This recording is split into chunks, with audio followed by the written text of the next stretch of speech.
The vote lasted 3 minutes. Not 3 hours. Not 3 days. 3 minutes. In a chamber where procedural delays were considered a form of diplomacy, where entire trade agreements had stalled for months over translation disputes, the decision moved with unnatural speed. Delegations barely had time to cross-reference the motion before it was already on the floor. No amendments. No debate queue. No procedural objections recognized. Just a call. And then the markers rose. One after another, in perfect sequence. Approval. Approval. Approval. A wave of silent compliance sweeping across species who, only days ago, had been divided on far smaller matters. When the count finalized, the result displayed in cold blue light above the chamber. 142 in favor. 3 abstained. 0 opposed. No opposition. That alone was wrong. At the central podium, High Delegate Viral of the Kaith Dominion adjusted the slate in front of him with slow, deliberate precision. His species was known for ritualized control. Every movement measured, every word placed exactly where it was meant to land. The resolution is passed, he said. His voice carried effortlessly through the chamber. Effective immediately, all member civilizations under provisional classification will begin full-spectrum military disarmament. This includes naval assets, orbital defense grids, planetary weapons infrastructure, and classified development programs. The pause. Not for emphasis. For confirmation. The Terran Union, he continued, will be granted a compliance window of 60 standard cycles. Inspection teams will be deployed without prior notice. Failure to comply will result in enforcement measures under Article 9. There was a subtle shift in the room. Not loud. Not visible to most. But present. Because everyone understood what Article 9 meant. For Viral did not elaborate. He did not need to. He simply looked toward the Terran seat. It was positioned further back than most. Smaller. Temporary. A physical reminder that humanity was not yet considered equal, only provisionally tolerated. Ambassador Ilarason sat there, hands folded neatly in front of her. She had not spoken during the vote. She had not requested delay. She had not even signaled objection. To anyone watching casually, she looked composed. But those who had spent time studying humans knew something about stillness. It was rarely empty. Ambassadorson, Viral said, turning fully now. The chamber recognizes your delegation. You have 10 cycles to formally acknowledge the decree and initiate compliance protocols. Every eye in the chamber shifted. Some curious. Some satisfied. Some already dismissive. They had expected resistance. Statements about sovereignty. Historical grievances. Perhaps even threats. That was the pattern. Species pushed back. Then they negotiated. Then they conceded. That was how the system worked. Ilara lifted her gaze. Not quickly. Not dramatically. Just enough. Her eyes moved across the chamber, not scanning, not searching, simply observing. Taking in the delegates who had voted, the ones who had abstained, the ones already looking away as if the matter were finished. She let the silence stretch just long enough to become noticeable. Then she spoke. We acknowledge receipt of the Senate's decision. That was all. No argument. No protest. No visible reaction. A flicker, just a flicker, passed across Viral's expression before it disappeared beneath practiced neutrality. Your formal response is expected within the designated timeframe, he said, already turning back to his slate. The chamber will proceed to the next agenda. Above the main floor, behind a pane of observation glass, strategist Havek Mar stood with his hands clasped behind his back. He had written the resolution. He had coordinated the votes. He had spent 11 months ensuring that when the moment came, it would pass exactly like this, quickly, cleanly, without resistance. He watched Ilara rise from her seat. Watched her gather her tablet. Watched her leave without looking at anyone. No hesitation. No urgency. No sign of pressure. Mar allowed himself a small breath.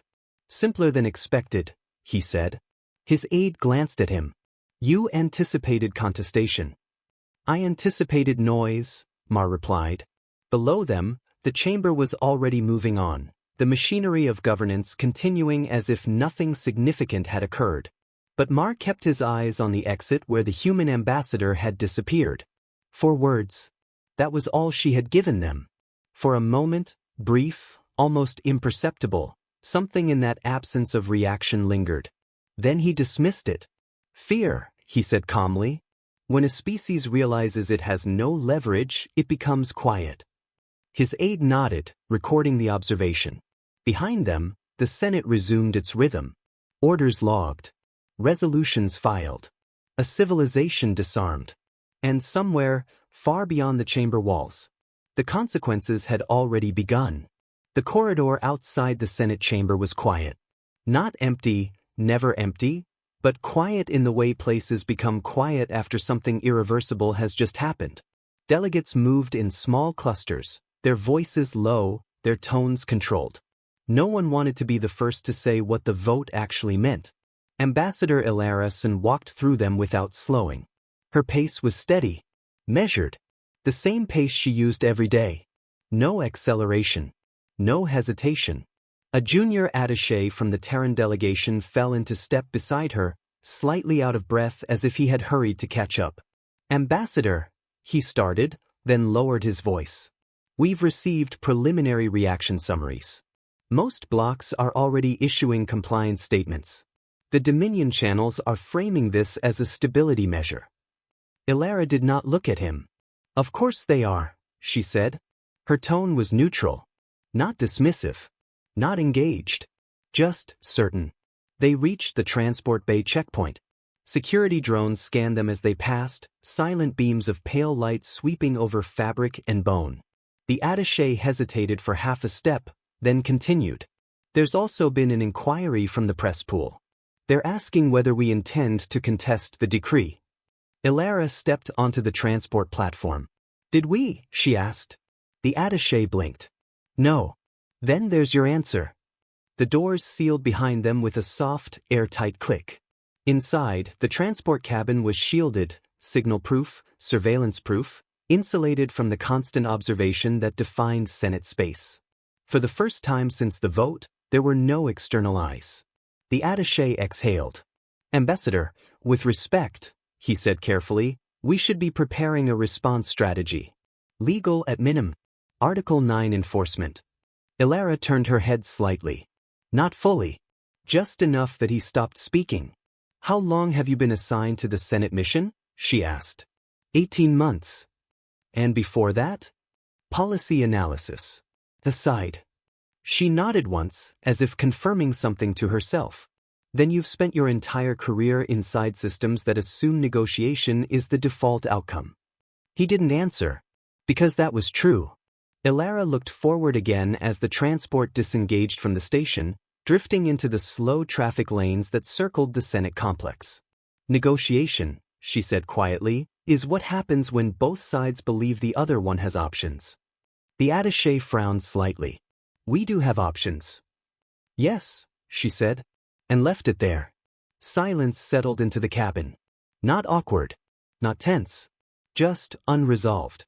The attaché glanced at his tablet, scrolling through incoming data, media reactions, diplomatic chatter, internal priority flags rising faster than he could categorize them.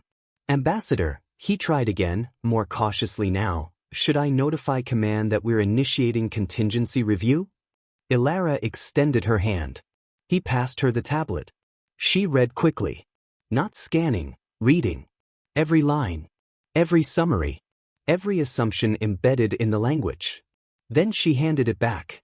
No, she said. No review. The attaché hesitated. Then, what should I tell them? Ilara leaned back slightly in her seat. For the first time, she closed her eyes. Not in fatigue. In focus. You won't tell them anything, she said. The beat. I will. The transport drifted past the outer ring of the Senate station, where civilian traffic thickened, cargo vessels, diplomatic carriers, maintenance arrays moving along pre-approved vectors. Everything in its place. Everything documented. Everything predictable. Ilara opened her eyes and looked out through the narrow viewport. The stars beyond were sharp, unchanging, indifferent. Behind them, The Senate station rotated slowly, a structure built on the assumption that order could be maintained if enough species agreed to it. They think this is leverage, she said. The attaché followed her gaze. It is leverage. No, Ilara replied softly. It's a decision. He looked at her, confused. What kind of decision? She didn't answer immediately. Instead, she reached forward and activated the secure console embedded in the armrest beside her seat. The interface flickered to life, requesting authentication. She placed her hand against the biometric field. The system confirmed her identity instantly. Clearance levels unlocked. Channels opened. Encryption protocols layered automatically. One, then another, then another. The attaché watched the interface shift into a configuration he had never seen before. This channel is restricted, he said slowly. Even senior mission staff don't. I know, Ilara said. She began typing. Not hesitantly. Not drafting. Composing. Directly. Each word placed without revision. They passed it quickly, she said almost to herself. Faster than projected. The attaché felt something tighten in his chest. Projected, he repeated. Ilara didn't look up. 60 cycles, she continued. Full compliance expected. Inspection teams already being scheduled. Her fingers paused for a fraction of a second. Then she added one final line. A short line. 2 words. She read the message once. Not to check for errors. To confirm intent. Then she transmitted it. The console dimmed as the signal left the transport, routed through layered relays, masked within civilian traffic bursts, indistinguishable from the noise of 1,000 routine communications. The attaché swallowed. What did you send? He asked. Ilara leaned back again, her expression unchanged. Instructions, she said. The beat. For what? She turned her head slightly, just enough to meet his eyes. For what comes next? Outside the viewport, the traffic lanes continued their slow, orderly motion. Cargo ships moved. Signals passed. Everything exactly as it was supposed to be. Exactly as it had always been. And for the first time since the vote, the attaché realized he had no idea what was about to happen. Strategist Havoc Mar did not celebrate. Celebration implied uncertainty before success. And there had been no uncertainty. The outcome had been modeled, adjusted, refined, and secured long before the vote ever reached the chamber floor. By the time the resolution was introduced, the result had already existed, in projections, in commitments, in quiet agreements made far from public record. The vote had simply made it official. He stood in his office within the Senate Intelligence Wing, a space designed with deliberate austerity. No windows. No decoration. Only a central display table and a series of vertical data panels lining the walls, each one streaming live feeds from across member territories. His aide stood nearby, tablet in hand. Initial compliance reports are coming in, she said. 12 provisional species have already submitted preliminary disarmament schedules. Another 8 are expected within the next cycle. Mar nodded once. As expected. She hesitated briefly before continuing. There is also increased attention on the Terran Union. Media curiosity, Mar said. Nothing more. They're noting the lack of response. Mar allowed himself a faint, almost invisible smile. Silence is a response, he said. And in this case, a predictable one. He moved closer to the central display. With a gesture, the map expanded, Senate territory rendered in layered blue, with provisional regions highlighted in softer tones. Earth's position glowed in pale white near the outer edge, still marked as conditional. Humans are not unique, Mar continued. They follow the same progression as every developing species entering a structured system. His aide said nothing, but she was listening closely. Initial resistance, Mar said, counting off lightly. Followed by rhetorical escalation. Then internal division. Then eventual compliance once the cost of defiance becomes clear. He paused. We have simply removed the earlier stages. His aide made a note. And if they deviate from the model? Mar looked at her then. Not sharply. Not dismissively. but with the calm patience of someone answering a question that had already been answered many times before. "They won't," he said. 2 levels below, in a smaller operations chamber, Analyst Chorus stared at a different version of the same map. Her workstation was cluttered, unusual for the intelligence wing. Data streams overlapped across her displays, flagged reports stacked in layers, cross-referenced patterns linking systems that most analysts would not have bothered connecting. She preferred it that way. Clean data was easy. Reality wasn't. "Run it again," she said. The system complied instantly, recalculating movement vectors across Terran-adjacent space. The numbers came back the same.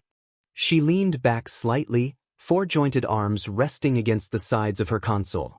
31%, she murmured. A technician at the adjacent station glanced over. "What?" "Communication traffic," Chorus said. "Between Earth and its outer colonies. It dropped 31% within 6 hours of the vote." The technician frowned. "That's consistent with compliance, isn't it? Reduced military coordination, fewer encrypted transmissions." "No," Chorus said. "Not sharply. Just immediately. Compliance produces noise," she continued. "Negotiations, internal disputes, legal challenges, restructuring orders. It gets louder before it gets quiet." She tapped the display. This went quiet first. The technician looked back at his own screen, uncertain. Maybe they're efficient? Chorus didn't respond. Because efficiency wasn't the problem. The pattern was. She adjusted the filter again, isolating transport movements near Earth's primary orbital hubs. 17 cargo vessels, she said. Departed Titan station within a 6-hour window. Maintenance rotation? The technician offered. Filed as such, Chorus agreed. The pause. "Do you believe that?" The technician didn't answer. Chorus watched the data for a long moment. Then she opened a new channel and began compiling a flag report. Across the station, in a media observation suite overlooking the orbital lanes, journalist Tessa Varn leaned forward in her seat, elbows resting on her knees as she watched the traffic feeds scroll across her display. She had been covering the Senate for 9 years. Long enough to recognize patterns. Long enough to know when something didn't fit. 17 ships, she muttered, replaying the departure logs. Same window, same vector spread, no stagger, no delay. Her assistant glanced up from his own console. "It's filed as routine." "Everything is filed as routine," Tessa said. She zoomed in on one of the vessels. Civilian registry. Standard cargo configuration. Nothing unusual on the surface. But the timing was wrong.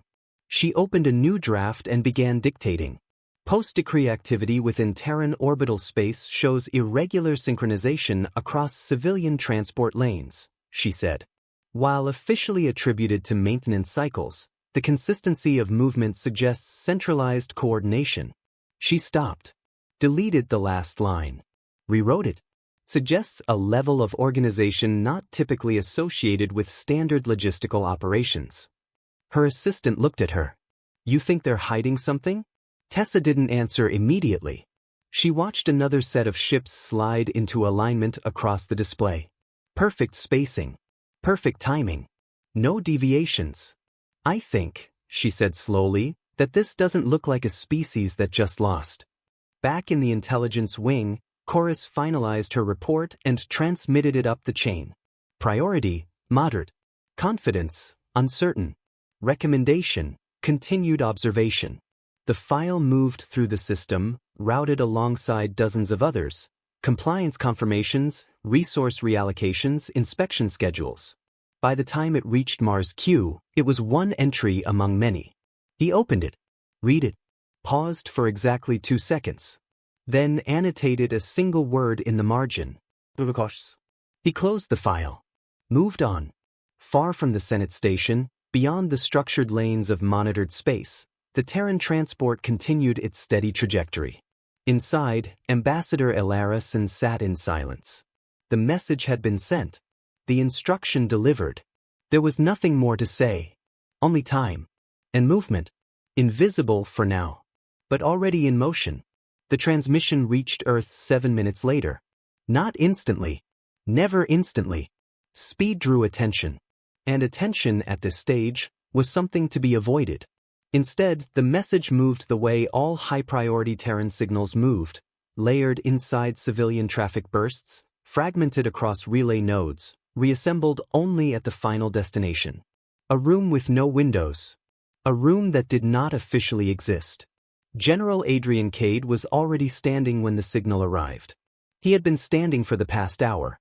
Not because he was waiting. Because he had expected it. The console in front of him pulsed once. No sound, no alert tone. Just a brief shift in light that only someone watching closely would notice. He stepped forward. Authorized access. Decryption unfolded in silent layers. Then the message resolved. They passed it. 60 cycles. Full compliance expected. Begin Aegis protocol. Cade read it once. Then again. Not to confirm its meaning. To acknowledge the moment. For 32 years, the protocol had existed as a possibility. A scenario. A line in planning documents most people assumed would never be needed. Now it was active. He exhaled slowly. Time to wake them up, he said. 90 minutes later, 12 individuals sat around a circular table in the Strategic Defense Council chamber. Some military. Some civilian. All of them carrying the kind of authority that did not require explanation. At the center of the room, a holographic display flickered to life. Ilara Sen's image appeared above it. Live feed from the transport, her expression unchanged. No greeting. No ceremony. Cade spoke first. Aegis protocol, he said. We begin immediately. One of the civilian directors leaned forward, hands clasped tightly. That's aggressive, she said carefully. We haven't even attempted negotiation. Cade didn't look at her. Negotiation requires leverage, he said. We don't have it. Ilara's voice came through the feed. Correction, she said calmly. The pause. We are about to. Silence settled over the room. Not disagreement. Adjustment. Cade nodded once. Phase alignment is already underway, he said, gesturing to the display. The star map expanded outward, shifting from static territory markers to dynamic movement overlays. Lines appeared. Vectors. Paths. Thousands of them. Fleet redistribution began 4 months ago, Cade continued. Triggered by increased Senate surveillance along our outer boundary. A military officer across the table frowned. Without authorization? Authorized, Cade said.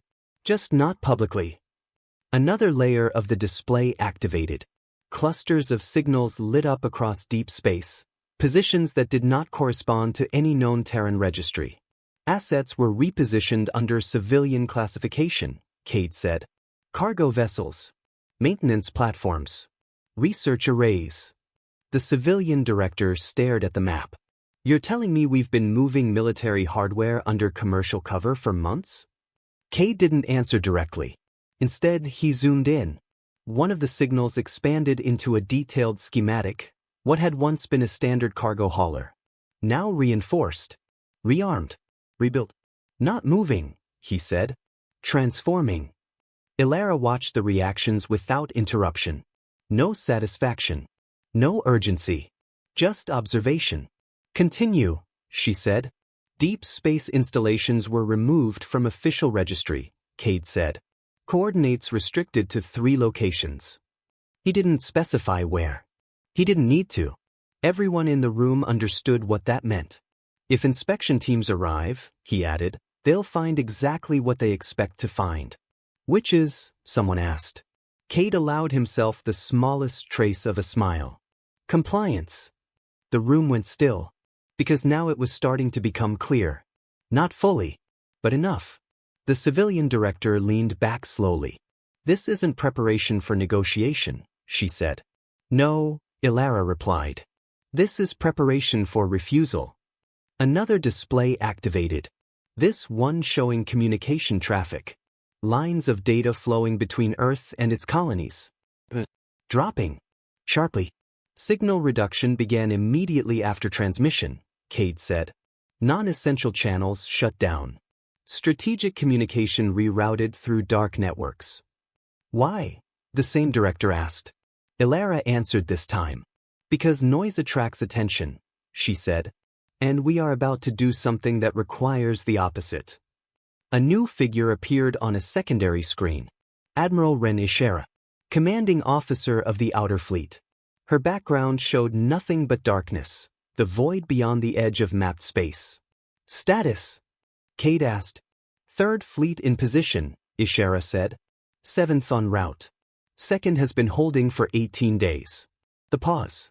We are not visible on standard Senate scans. Ilara nodded slightly. Good. The room sat in silence again. But it was different now. Not uncertainty. Recognition. The plan wasn't being built. It had already been built.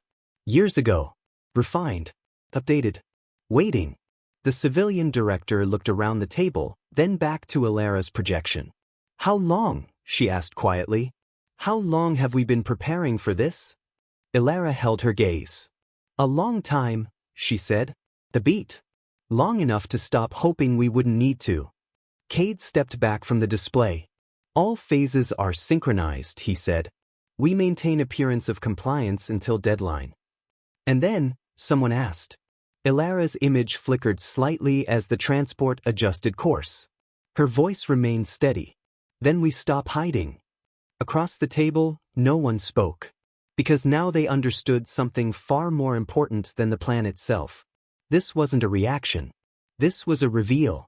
Far beyond Earth's orbit, in the unmonitored dark between systems, something shifted. Engines powered up at minimal output. Signals remained silent. No transmissions. No identifiers. Just movement. Precise. Coordinated. Invisible. And on the Senate station, where the vote had been recorded and filed as complete, everything still looked exactly the way it was supposed to. For the first 12 cycles after the vote, nothing happened. At least, nothing that could be pointed to. No protests. No emergency sessions. No formal objections filed by the Terran Union. From the outside, it looked orderly.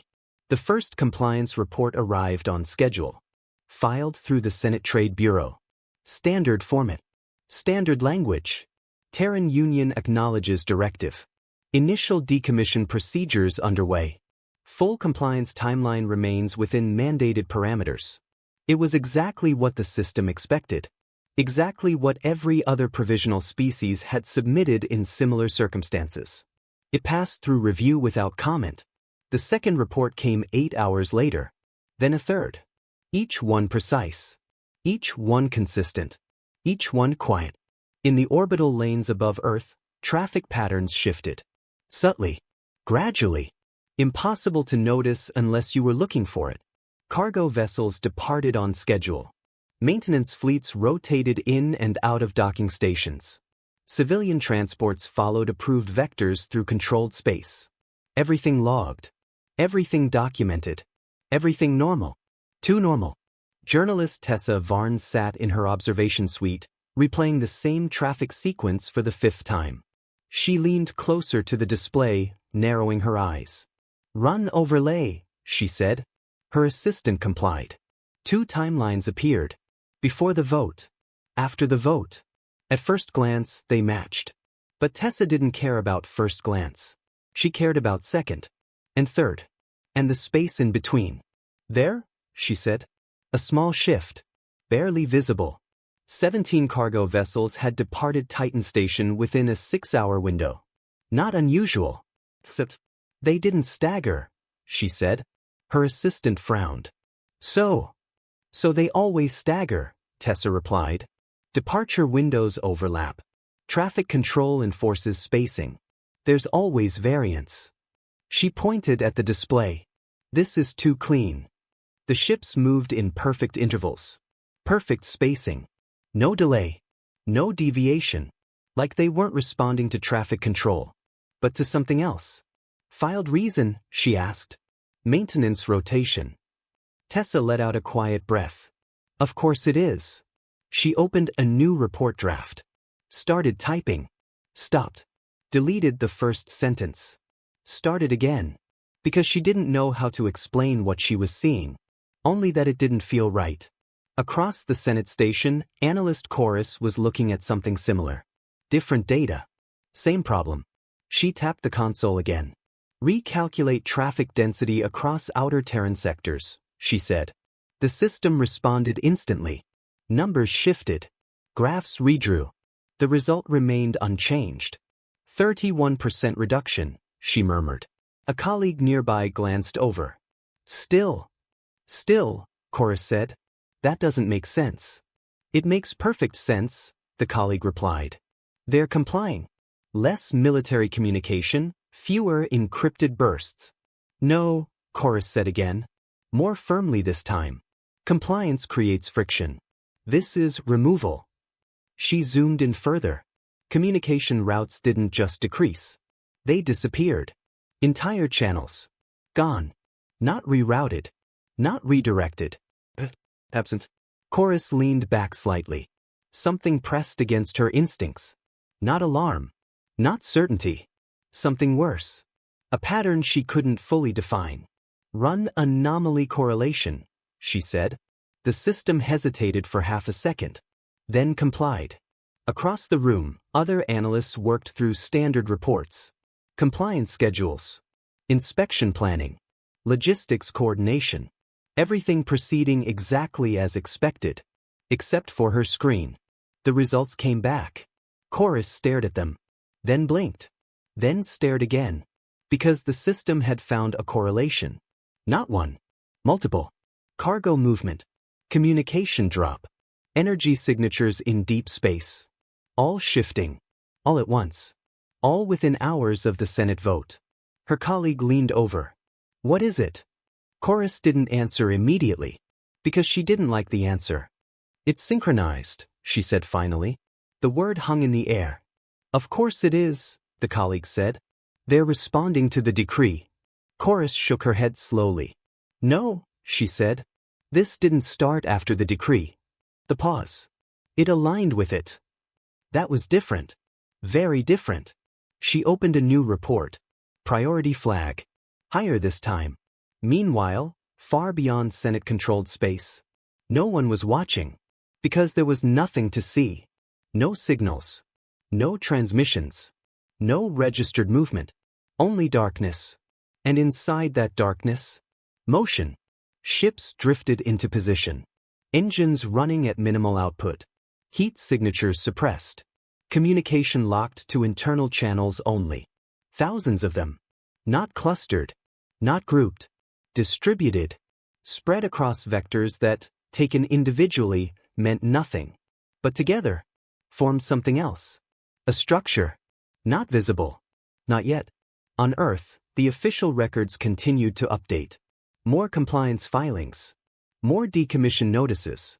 3 major defense stations marked as inactive. 2 went dark on long-range sensors within the same cycle. The Senate recorded it. Verified it. Approved it. Everything was working. Everything looked right. And yet, in the intelligence wing, Chorus finalized her second report. This time, she didn't hesitate. She marked it clearly. Irregular behavioral pattern. Recommendation, escalate review. The report moved upward. Faster this time. Through channels. Through process. Through delay. By the time it reached strategist Mar, it was one of many. He opened it. Read it. Then he leaned back slightly. Not concerned. Not even surprised. Humans are inefficient, he said aloud. They're reorganizing under pressure. That creates noise. His aide hesitated. But this report suggests. It suggests pattern over interpretation, Mar said calmly. He closed the file. Continue monitoring, he added. Outside his office, the system continued its quiet rhythm. Reports filed. Signals tracked. Compliance verified. And far beyond all of it, the real movement continued. Silent. Precise. Unseen. The second report did not reach strategist Mar immediately. Not because it wasn't important, but because the system it traveled through was designed to prioritize certainty over instinct. And Chorus's report was instinct. It moved through 3 levels of review, each one slower than the last, each one adding context. each one diluting urgency. By the time it reached Mars' desk, it had been reframed, not as a warning, but as a question. He read it while reviewing 12 other documents.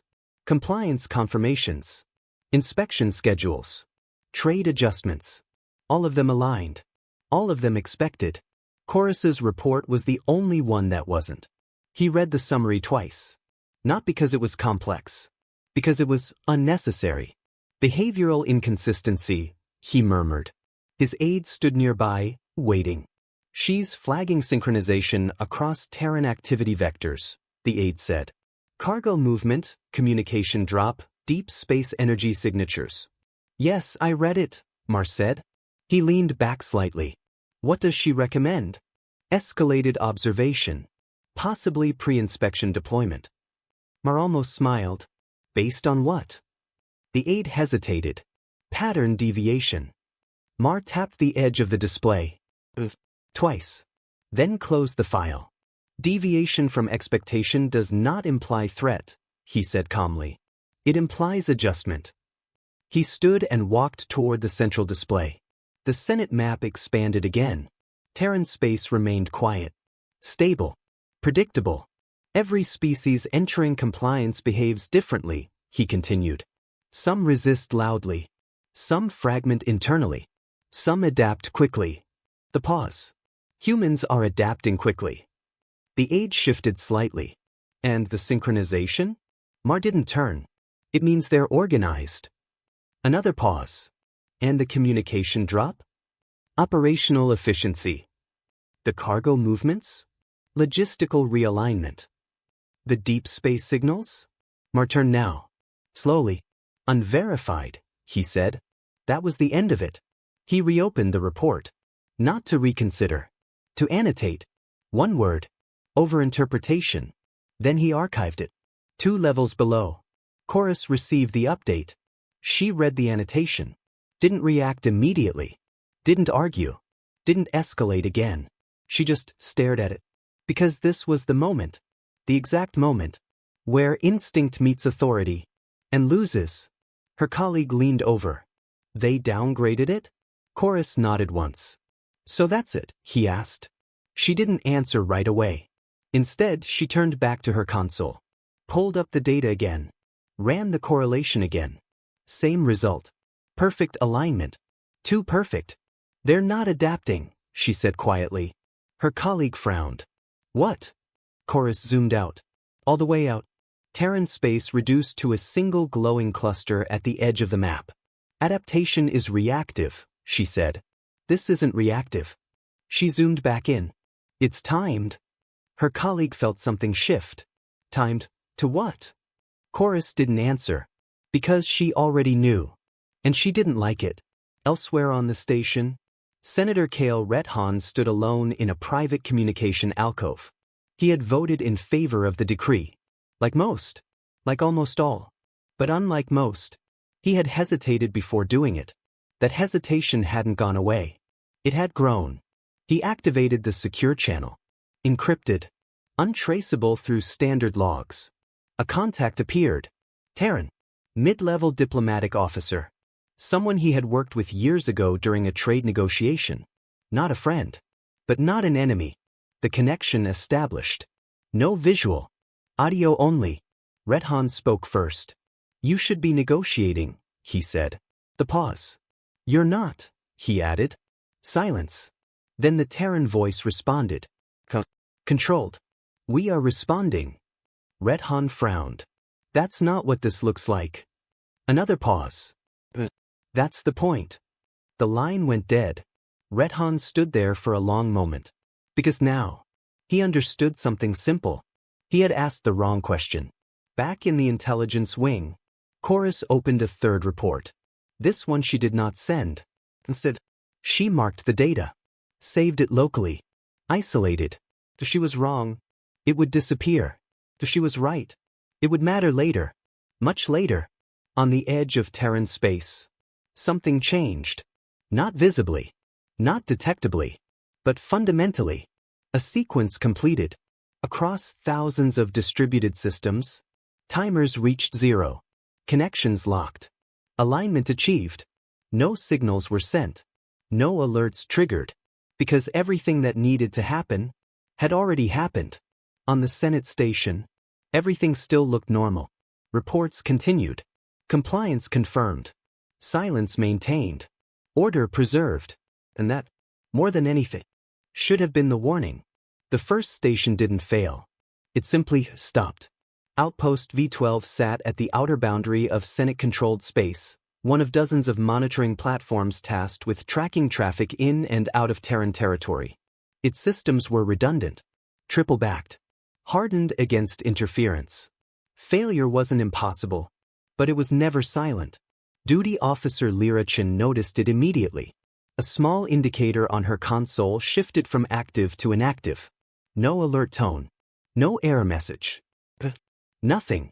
She frowned. Tapped the panel. Run diagnostic, she said. The system responded. All internal functions, operational. Power levels, stable. Sensors, active. External relay. No signal. Lyra leaned forward slightly. That's not right. She sent a ping.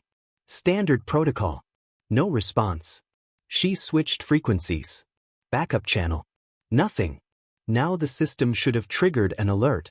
Loss of external communication required escalation. Required notification. Required noise. But it didn't. Because the system wasn't broken. It was disconnected. Command, she said, activating the internal channel. We've lost relay on V-12. A voice responded immediately. Signal degradation? No, Lyra said slowly. It's just gone. The pause. Run external scan. She did. The station was still there. Position unchanged. Structure intact. No debris. No damage. No energy spike. Silent. 12 light minutes away. Outpost V-13 went dark. Another officer noticed. Another console shifted. Another silent absence. Then V-14. Then V-09. Within 40 seconds, 7 stations stopped reporting. No alerts. No distress calls. No system failures. Absence. Lyra's hands moved faster now. Command, we have multiple relay losses, she said. Repeat, multiple stations offline. How many? She looked at the board. Watched as another indicator vanished. Then another. 10, she said. The beat. Now 11. At the Senate Intelligence Wing. The alert arrived. Not as an emergency. Not yet. Just a flagged anomaly. Until Chorus saw it. She didn't hesitate. Didn't question. Didn't rerun the data. Because she already knew. She pulled up the map. Watched the boundary line. And saw it. A pattern. Not random. Not scattered. Connected. A line of silence. Stretching across the edge of Terran space. Her pulse quickened. Not panic. Recognition. She opened a direct channel. No clearance request. No delay. Mar, she said. For a fraction of a second. There was no response. Then his voice came through. Calm as always. This is not your channel, analyst. They're not failing, Chorus said. Silence. They're being turned off. Another pause. Longer this time. Explain, Mar said. Chorus zoomed in on the map. Sent the data directly to his display. 12 stations, she said. Perfect sequence. No signal loss pattern. No damage indicators. A breath. They're being disconnected externally. Mar didn't respond immediately. Because now, he was looking at it. Not the report. Not the interpretation. The reality. And for the first time, it didn't match the model. At Outpost V12, Lyra's console flickered. Just once. All systems paused. Then resumed. Perfectly. As if nothing had happened. Her relay indicator turned green again. Signal restored. She blinked. Command, we're back online. Cross the network. The same thing happened. One by one. Every station returned. No lag. No corruption. No loss of data. As if they had never gone dark at all. In the intelligence wing, Chorus stared at the restored signals. Check system integrity, Mar said. Already running, she replied. Results came back instantly. Everything. Perfect. No intrusion. No trace. No signature. Nothing. Mar stood very still. Because now, he understood something that had not been part of any projection. They didn't damage anything, he said quietly. Chorus shook her head. No. The pause. They just proved they could. Silence filled the channel. Heavy. Unavoidable. Crossed the Senate station. The incident was logged. Filed. Classified as a transient anomaly. No escalation. No emergency session. No public notice. Because nothing had been harmed. Nothing had been lost. Nothing had been attacked. And yet, everything had changed. Far beyond monitored space. A signal moved. Precise. 2 words. Phase ready. On Earth. General Cade received it. He read it once. Then closed the channel. Prepare final alignment, he said. No urgency. No hesitation. Because the demonstration was complete. On the Senate station, strategist Mar looked at the map. At the restored stations. At the perfect silence where disruption had been. For the first time, he did not annotate the data. He did not dismiss it. He did not explain it. He just watched. And somewhere beneath his certainty, something shifted. Not fear. Not yet. But the absence of certainty. And that was the beginning. Day 60 arrived without ceremony. No alarms. No announcements. No sense of occasion beyond the quiet certainty of a deadline that had finally reached the present. Inside the Senate compliance chamber, everything was prepared. Documentation teams were in place. Observation galleries filled with press and diplomatic staff. Procedural banners displayed along the upper rails, marking the formal execution of a binding decree. High Delegate Viral stood at the central podium. Composed. Controlled. Certain. The compliance window has concluded, he said. The Terran Union has not submitted final confirmation of full disarmament. The pause. Measured. Expected. The Senate will now initiate enforcement review under Article 9. The chamber lights dimmed slightly. Not intentionally. Every console flickered. Just once. The main display activated. Unscheduled. Unauthorized. Unstoppable. Ambassador Ilarison appeared. Not in the chamber. Not at the Terran seat. Somewhere else. The background behind her was dark. Not empty, but deep. Layered. The kind of darkness that only existed far from monitored space. She stood still. The same posture. The same uniform. The same calm expression. Delegate Viral, she said. Thank you for keeping the schedule. A ripple moved through the chamber. Not loud, but undeniable. You were required to be present, Viral said. Ilara tilted her head slightly. I am present, she replied. Just not where you expected me to be. Silence spread. Not confusion. Something sharper. Recognition. Ilarison, Viral said, voice tightening just slightly. You are in violation of Senate law. You have failed to comply with. We have not failed, she said. She didn't raise her voice. Didn't interrupt aggressively. She simply replaced his words with her own. We have declined. That word landed differently. Across the chamber, delegates shifted. Some leaning forward.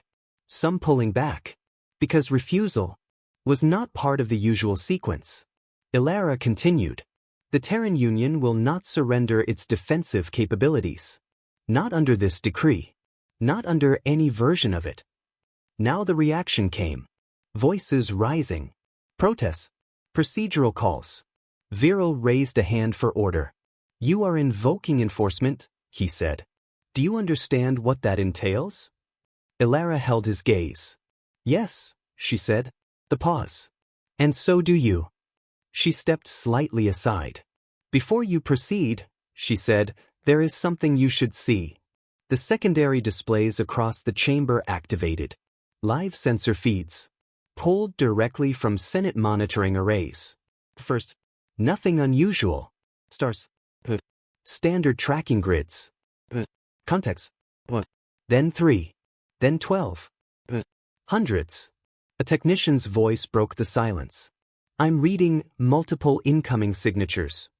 The display struggled to scale. Markers multiplying faster than the system could organize them. Adjust resolution, another voice said. The system complied. And the numbers kept climbing. 200. The pause. 700. Another pause. Longer. 2000. The technician stopped. Because the number didn't make sense. He restarted the scan. Same result. He swallowed. Over 4,000 contacts, he said. Silence. Complete. Across every screen. Ships. Not scattered. Not chaotic. Organized. Perfect formation. Multiple vectors. Each one broadcasting openly. Each one marked. Terran Registry. These are not listed in any military database, another officer said. That's correct, Ilara replied calmly. Because they were never meant to be. The camera feed shifted. Zoomed out. What had looked like isolated clusters became something else. A structure. A boundary. A presence. Stretching across the edge of Senate space. Not advancing. Not retreating. Holding. They're not attacking, someone whispered. No, Ilara said. They're not. Viral stared at the display. How long, he asked quietly.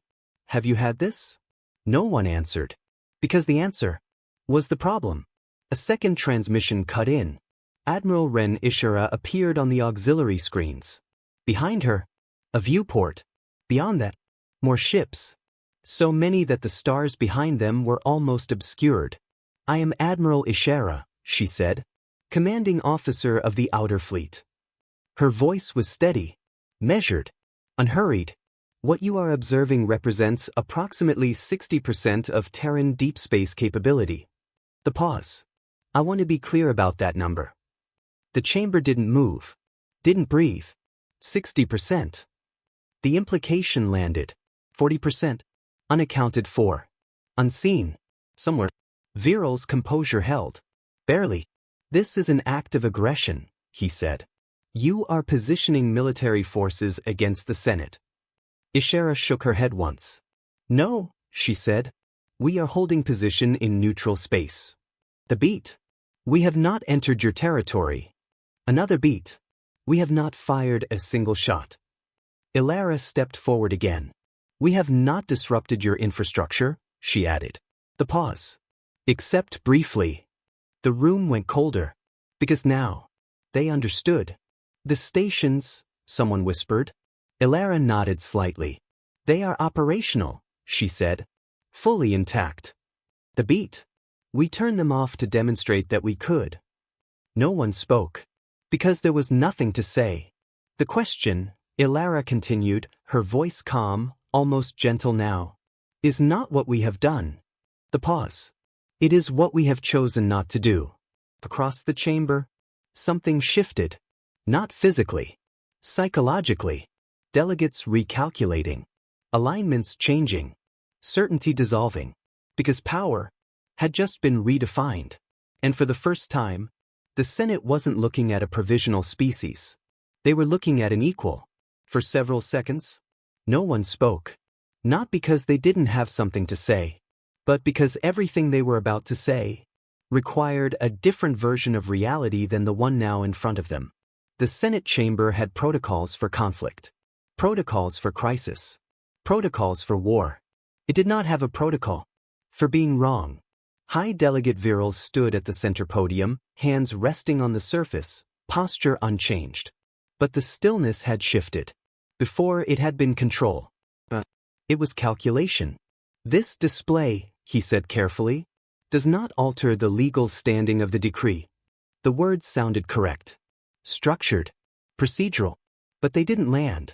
Because the room had already moved past legality. In the upper gallery, strategist Havek Mar watched the chamber fracture. Not loudly. Not dramatically. Quietly. The way coalitions always fractured. Not when they were attacked, but when they were no longer safe. He could see it in the delegates. The subtle shifts. The posture changes. The eyes that were no longer fixed on the central podium, but on the sensor displays. 4,000 ships. And those were only the ones being shown. Mar didn't speak.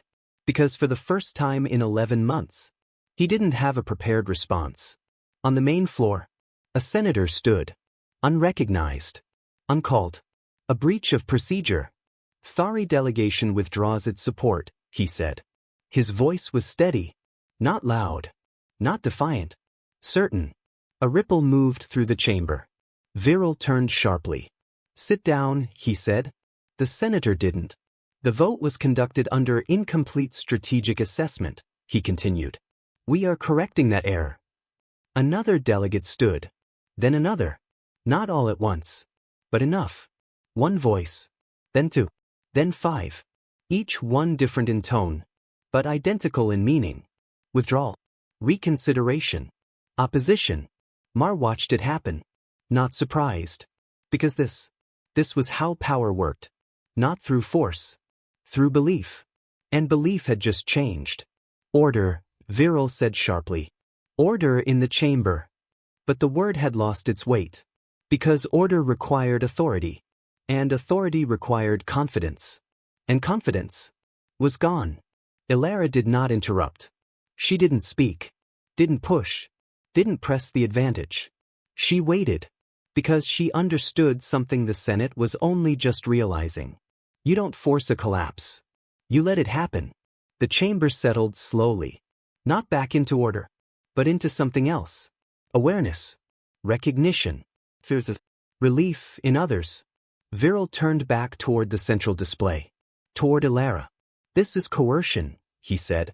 The words sounded weaker than it should have. Ilara shook her head slightly. No, she said. The pause. This is clarity. In the gallery, Mar finally moved. He leaned toward his aide. Contact the Defense Fleet Commander, he said quietly. The aide nodded, stepping away. 90 seconds later, he returned. Sir, he said carefully. Mar didn't look at him. Well, the commander is requesting clarification. On what? The aide hesitated. On what intercept means, he said. The pause. He's reading over 4,000 contacts on open sensors. He says those are the ones they want us to see. Silence. He's asking what you expect him to do with the rest. Mar didn't answer, because for the first time, he didn't have one. Below, Senator Rethan watched the displays. The formations. The scale. The precision. And finally, he understood the unease that had been building for 60 cycles. It wasn't fear of what the Terrans might do. It was fear of what they had already done. Before anyone thought to look. They were ready, he said quietly. No one responded. They didn't need to. On the main display, Ilara remained still. Unmoved by the noise. Unmoved by the shift. Because this moment, this exact moment, had always been the objective. Not victory. Understanding. The Senate has a choice, she said. The room quieted again. Not because she demanded it. Because they needed to hear what came next. You can proceed with enforcement, she continued. The beat. And discover exactly what that means. Another beat. Or, she let the word sit. You can reconsider the premise that brought you here. No threat. No raised voice. No aggression. Across the chamber, no one moved.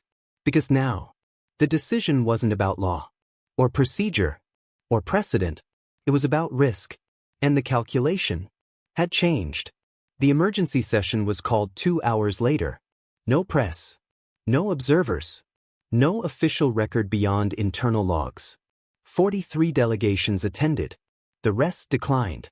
Which, in Senate language, meant they had already decided. The chamber was smaller. Closer. No banners. No ceremony. Just a table. And the people who now understood what was at stake. Strategist Havek Mar spoke first. Because he had to. The situation, he said carefully, has developed beyond initial projections. No one reacted. Because everyone in the room already knew that. We are presented, he continued, with a display of force that was not previously accounted for. The pause. We must respond in a way that preserves Senate authority while avoiding unnecessary escalation. There was the shift. Not enforcement. Not dominance. Preservation. High Delegate Viral followed. This is coercion, he said again. But this time, it didn't carry. Yielding here establishes a precedent, he continued. Every emerging species will interpret this as permission to defy Senate structure. He wasn't wrong. But he wasn't right either. Because the room understood something deeper now. The precedent had already been set. A delegate from the Mirati bloc leaned forward. And enforcement establishes a different precedent, she said. The pause. That we are willing to fight a war we may not win. Silence. Mar looked down at the table. For 11 months, he had built the disarmament decree. Layer by layer. Vote by vote. Assumption by assumption. Every one of those assumptions had been logical, reasonable, predictable. And every one of them had been wrong. The doors opened. No announcement. No clearance. They simply opened. Ambassador Ilarison walked in. Alone. No guards. No aides. No hesitation. She crossed the room and took a seat at the table. A seat that had not been prepared for her. No one stopped her. Because no one could. I'm not here to argue, she said. Her voice was calm, steady, unchanged. I'm here to finish this. No one interrupted. Because now, they were listening. The disarmament decree will not produce compliance, she said. The beat. Not in 60 cycles. Another. Not in 600. She placed her hands flat on the table. You can escalate, she continued. You can deploy fleets. You can enforce Article 9. The pause. And the result will be a war. No drama. No threat. A war, she said, that will not end the way you expect. Mar lifted his eyes. For the first time, not as a strategist, as someone listening. You built a coalition, Ilara said, looking at him directly. You told them it was safe to stand against us. The pause. That calculation is no longer accurate. No one spoke. Because everyone in the room felt it. That shift. That line. The moment where certainty became doubt. And doubt became fear. Ilara leaned back slightly. What I'm offering, she said, is an alternative. The room stilled. Because now, this wasn't about defense. It was about terms. Full membership, she said. Not loudly. Not dramatically. But clearly. Equal standing. Equal vote. Equal authority within the Senate. The pause. In return, she let the weight of it settle. The fleet withdraws to agreed neutral positions. Another pause. Terran defense systems remain operational, but fully visible under shared monitoring. Not surrender. Not dominance. Balance. A delegate spoke. And if we refuse? Ilara considered the question. Not dismissing it. Not rushing it. Then she answered. Then we leave. Silence. Completely, she continued. Trade agreements. Research networks. Infrastructure partnerships. The beat. You know what we contribute. Another. You know what disappears if we go. No one argued. Because they did know. Mar closed his eyes briefly. Because now, for the first time, he saw the full equation. Not just military, economic, technological, political. Humanity hadn't just prepared for war. They had prepared for separation. And suddenly, the Senate wasn't deciding how to control humanity. It was deciding whether it could afford to lose it. The vote took 40 minutes. Not fast. Not clean. Arguments raised. Procedures challenged. 2 delegations walked out. But in the end, the result was clear. The disarmament decree. Suspended indefinitely. The room didn't celebrate. Because this wasn't a victory. It was a correction. Ilara stood. She had brought nothing. So she took nothing. And she walked to the door. As she passed Mar, he spoke. Quietly. You planned this for decades. She paused. Just for a moment. Then she answered. No, she said. The beat. We learned for decades. Then she left. So, the Senate complex was already changing. Delegations gathering in small groups. Conversations shifting. Alignments reforming. The old structure. Still standing. But no longer the same. Far beyond it. The Terran fleet held position. Silent. Unmoving. Not advancing. Not retreating. Waiting. Because prepared things always wait. On Earth. General Cade read the final report. He set it down. Looked out the window. The city moved as it always did. People walking. Systems running. Life continuing. Unaware. Unchanged. He picked up his cold coffee. Drank it anyway. Hold position 12 hours, he said. The pause. Then pull back. Not all the way. There was no all the way thing. Somewhere at the edge of the system, the network remained active. Silent. Calibrated. Waiting. Because now, everyone understood something they hadn't before. Humanity had not changed. They had simply stopped hiding.